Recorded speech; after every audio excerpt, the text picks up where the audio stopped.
बिस्मिल्लाहिर्रहमानिर्रहीम। अस्सलाम वालेकुम। मैं हुसैन इकबाल हूँ, आप मेरा यूट्यूब चैनल देख रहे हैं। तो जनाब, इमरान खान साहब ने हुकूमत को कहा है कि हैंड्स अप, हमने आपको चारों जानिब से घेर लिया।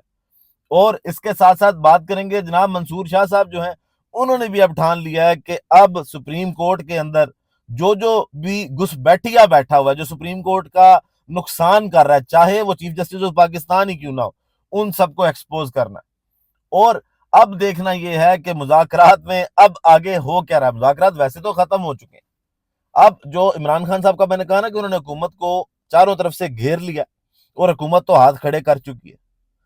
जनाब, जब बात हुई ना पाकिस्तान तहरीक इंसाफ पे इल्जाम लगाया जा रहा था कि ये इंतशार पसंद टोला है, ये मुज़ाकरात नहीं करता, ये बैठता नहीं है, तो इमरान खान साहब ने इनका वो रास्ता बंद किया और उन्होंने मुज़ाकराती कमेटी बनाई दिसंबर में और उन्होंने कहा कि जी आए बैठे मुज़ाकरात करें। हुकूमत की अचानक से हवा निकली और उन्होंने कहा जी ये इनको अचानक क्या हुआ। ख्वाजा आसिफ साहब सर पीटते रह गए कि जनाब वो लोग जो बातें करते थे कि हमने इनसे बात ही नहीं करनी, अचानक मुज़ाकरात पे आ गए।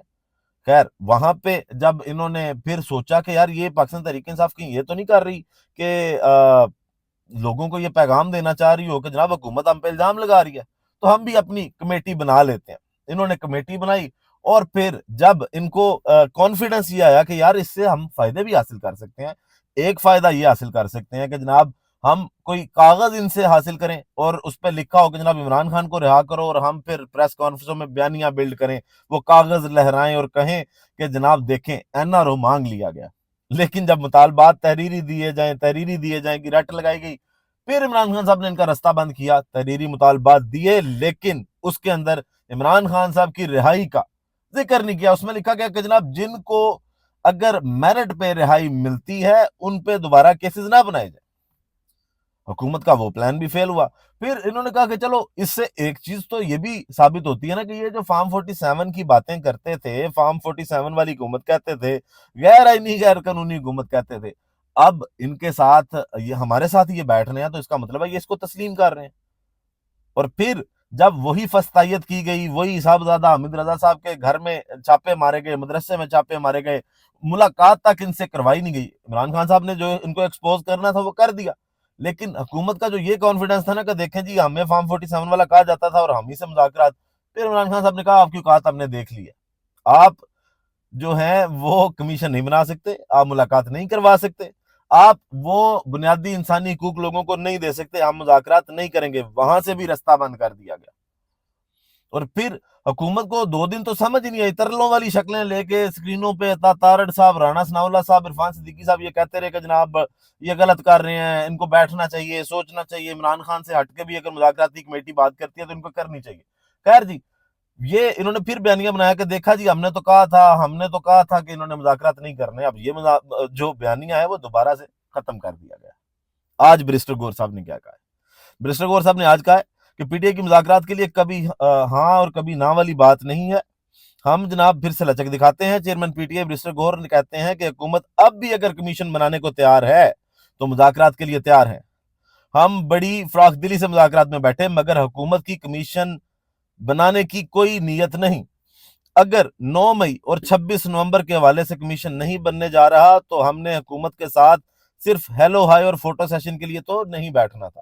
तो जनाब आज भी उन्होंने कहा आप 28 तक भी अगर कमीशन बना देते हैं तो हम आपके साथ बैठेंगे, जो आपने मीटिंग कॉल की है, ठीक है, सिर्फ फोटो सेशन करने के लिए नहीं आएंगे। हुकूमत की जानिब से हमारे साथ ज्यादतियां हुई कमीशन में। मैं ये भी तय होना था कि इसमें जजेस कौन से हैं, पीटीआई और कौन से होंगे। पीटीआई ने भी डिसाइड करना था कि कौन से होंगे, टाइम कितना लगेगा। हुकूमत की तरफ से कुछ भी नहीं हुआ। खान साहब और बुशरा बीबी को सजाओं के बावजूद चेयरमैन ने कहा हम 2 मुतालबात रखते हैं, इस पर मुज़ाकरात करें। तो जनाब आज बैरिस्टर गौहर साहब ने फिर कहा कि जनाब आप अभी कमीशन ऐलान करें, हम आपके साथ बैठ जाते हैं और मिलके कमीशन के जजेस का भी ऐलान कर लें। अब जनाब इरफान सिद्दीकी साहब वो इस पे क्या बोले। इरफान सिद्दीकी साहब भी कमेटी के मेंबर हैं जनाब। उन्होंने कहा कि 80% काम कर लिया था, बाकी भी कर लेंगे, शर्त है पीटीआई 28 जनवरी को आने को तैयार हो। मजीद कहते हैं जनाब बैरिस्टर गौहर ने बानी से मुलाकात करके कहा मुज़ाकरात नहीं होंगे, कमीशन के हक में हूं या नहीं 28 जनवरी को बताऊंगा। फैसला नहीं करेंगे 28 जनवरी से पहले। पीटीआई वाले आना चाहते हैं तो खैर मकदम करेंगे। पीटीआई मामलात को इंसानी हकूक का मसला करार देकर आलमी इदारों में हलचल पैदा कर रही है, पाकिस्तान को दुनिया के किनारे में खड़ा करना चाहती है। پاکستان کو ڈونلڈ ٹرمپ کی حلف برداری میں شرکت کی دعوت نہیں ملی. اس پہ جناب علیحدہ سے بات کریں گے، لیکن جو عرفان صدیقی صاحب نے یہ بات کی ہے کہ پاکستان تحریک انصاف ذلیل کرا رہی ہے. جناب دنیا کو نظر نہیں آیا آپ نے کیسے الیکشن کرائے ہیں؟ دنیا کو نظر نہیں آیا آپ نے کیسے جو 26ویں آئینی ترمیم پاس کروائی ہے؟ جتنی سیٹوں کے ساتھ آپ کے پاس اسدوتا اکثریت آ کیسے گئی؟ دنیا کو نظر نہیں آتا. لوگ اندھے ہیں. اب جناب پاکستان تحریک انصاف کے سے پہلے امریکہ سے پاکستان کے انتخابات کی شفافیت پر تحقیقات کا پہلے ہی وہ اظہار کر چکے ہیں، کہہ چکے ہیں کہ جناب کرائیں. برطانیہ بھی کہہ چکا ہے، اور عمران خان صاحب کی گرفتاری پہ تو یو این او بھی بول چکا ہے. آپ پتہ نہیں کس طرح کی باتیں کرتے ہیں. پھر جناب عرفان صدیقی صاحب نے محسن نقوی صاحب امریکہ میں تو ذلیل ہوئے، وہ پتہ نہیں کس نتھو پھتو سے امریکہ میں ملتے رہے. ٹرمپ کا گارڈ بھی ملا، اس سے بھی مل لیا، اور دو جو شخصیات جن کا لگا تھا کہ جناب ہاں یہ کوئی ہے بندہ جو محسن نقوی کی اچھی ملاقات ہوئی ہے، وہاں سے 2 ٹویٹ آ گئے. دلالت وہ بھی ہوگی. اور آج اپنی حکومت نے ان کو ڈسون کر دیا. جناب محسن نقوی اپنے طور پر امریکہ گئے. محسن نقوی جناب امریکہ کسی فرد کے لیے پاکستان سے دوریاں پیدا نہیں کرے گا. مستقبل میں ساکھدار کا دورہ امریکہ ہو سکتا ہے. جناب ٹھیک ہے، محسن نقوی صاحب جناب وہ تو بڑی خبریں چلا رہے تھے، اپنے چینل پہ بھی وہ ٹونٹ کر رہے تھے کہ جناب انڈیا میں بڑی جناب سردرد لگ گئی ہے اور پاکستان تحریک انصاف کو بڑی سردرد لگ گئی ہے. آج ان کی اپنی حکومت نے ان کو ڈسون کر دیا. آج عرفان صدیقی صاحب کہہ رہے ہیں انفرادی طور پہ گئے ہیں، حکومت کے لیے نہیں گئے تھے وہ. لیکن خواجہ آصف صاحب تو کہہ رہے تھے کہ حکومت کے لیے گئے ہیں. لیکن مجھے ٹی وی سے دیکھ کے پتا چلا تو آپ لوگ کٹھے بیٹھ جائیں کہیں پہ اور ڈیسائیڈ کر لیں کون زیادہ جو ہے وہ طاقتور ہے. پھر جناب سلمان اکرم راجہ صاحب نے بھی آج مذاکرات کی بات کی اور انہوں نے کہا کہ ہمارے مطالبات کا مذاق اڑایا گیا، 28 جنوری کی نشست میں نہیں بیٹھیں گے. سلمان اکرم راجہ مزید کہتے ہیں ہم پاکستان کے لوگوں کو بتائیں گے اس دن کیا ہوا. آج بانی پی ٹی آئی سے تفصیلی بات ہوئی. بانی پی ٹی آئی نے کہا ہم مضبوطی سے کھڑے ہیں.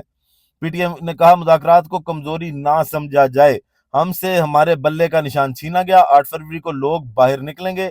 ہم نے لاہور سمیت ہر جگہ پر میدان مارا ہے. وہی عمران خان صاحب نے جناب جو پورا پلان دیا. پھر جناب خواجہ آصف صاحب کے بارے میں بس یہ لائن کہوں گا کہ وہ ایک بے شرم کے پیچھے نکل آیا نا پودا، تو اس کو شرم نہیں آئی. اس نے کہا کوئی گل نہیں دی، چھاں لواں گے، اس کی چھاؤں میں بیٹھیں گے. جناب خواجہ آصف صاحب جو ہیں، مریم نواز صاحبہ جو ہیں، یہ ان کا وکھرا ہی جہاں ہے، یہ اپنی جہان میں اڑ رہے ہیں. جناب خواجہ آصف صاحب کہہ رہے ہیں مذاکرات سے کچھ نہیں نکلنا. میرا کہنا سچ ثابت ہوا. وزیر دفاع خواجہ آصف نے مزید کہا کہ پی ٹی آئی کے جو لوگ مذاکرات کرنے آتے ہیں ان کے پاس بھی اختیار نہیں ہے. تو جناب وہی ساری باتیں. اور پھر انہوں نے کہا جی محسن نقوی امریکہ ذاتی حیثیت میں گئے یا سرکاری طور پر، اس کا علم نہیں. اے جناب تسی آپس وزیر ہو، اے تسی ایک کابینہ دے بندے ہو. وزیر دفاع صاحب کو یہ نہیں پتا کہ وزیر خارجہ صاحب جناب ہمارے لیے گئے ہیں یا اکیلے گئے ہیں. اب جناب جسٹس منصور صاحب نے اب جو ایک نیا ان کو مشکل میں ڈالا ہے، اور وہ سارے کریکٹر جو اس حکومت کو کھڑا کرنے کے لیے کام کرتے آئے ہیں اور کر رہے ہیں، ان کو ایکسپوز کرنے کا عمران خان صاحب نے اور جسٹس منصور شاہ صاحب نے ٹھیکہ لے لیا. جناب توہین عدالت کیس جسٹس منصور علی شاہ نے انٹرا کورٹ اپیل کے لیے قائم بینچ پر اعتراض اٹھا دیا. ایڈیشنل رجسٹرار نظر عباس کے خلاف کیس پر اپنے اعتراضات ریکارڈ کرنے کا حصہ بنانے کی بھی استدعا کی. ججز کمیٹی کو لکھے خط میں کہا بینچ میں جسٹس جمال مندوخیل اور جسٹس محمد علی مظہر کی شمولیت پر اعتراض ہے. دونوں ججز آئینی کمیٹی کا حصہ ہیں. آئینی کمیٹی نے ہم سے منتقل ہونے والا کیس اپنے پاس لگا لیا. انٹرا کورٹ اپیل کے لیے بطور کمیٹی رکن 5 رکنی بینچ کی تجویز دی. چیف جسٹس نے کہا 4 رکنی بینچ بھی کافی ہوگا. جب بینچ بنا تو اس میں 6 ججز شامل تھے. رات 9:30 بجے میرے سیکٹری کا واٹس ایپ میسیج آیا. مجھ سے 6 رکنی بینچ کی منظوری کا پوچھا گیا. میں نے بتایا کہ مجھے بینچ پر اعتراض ہے، صبح جواب دوں گا. رات 10:30 بجے سیکٹری نے بتایا 6 رکنی بینچ بن گیا. کمیٹی میں شامل ارکان خود جج نہیں بن سکتے. تو جناب یہ والا معاملہ منصور شاہ صاحب والا جو ہے، یہ بھی جو چیف جسٹس آف پاکستان یا افریدی صاحب، ان کو بھی اب ایکسپوز کیا جا رہا ہے. اور وہی جو سنات ملک صاحب نے کہا تھا نا کہ قائد صاحب کے بعد دوسری گارنٹی یا افریدی صاحب ہیں. اب ہر بندے کی حرکتوں سے پتہ چل رہا ہے کہ کون بندہ اس نظام کی سپورٹ میں ہر حد تک جا رہا ہے. تو جناب یا افریدی صاحب بری طرح سے اب دن بدن ایکسپوز ہو رہے ہیں. اور اب یہ سپریم کورٹ میں جو جنگ چھڑی ہے، یہ کہاں پہ جا کے ختم ہوگی؟ کیا جسٹس منصور تھکیں گے، یا نظام تھکے گا، یا عمران خان تھکے گا؟ یہ ایک بڑا سوال ہے. ویڈیو کا اختتام کرتے ہیں اسی دعا کے ساتھ کہ اللہ تعالیٰ پاکستان پر اپنی رحمت نازل کرے. پاکستان زندہ باد.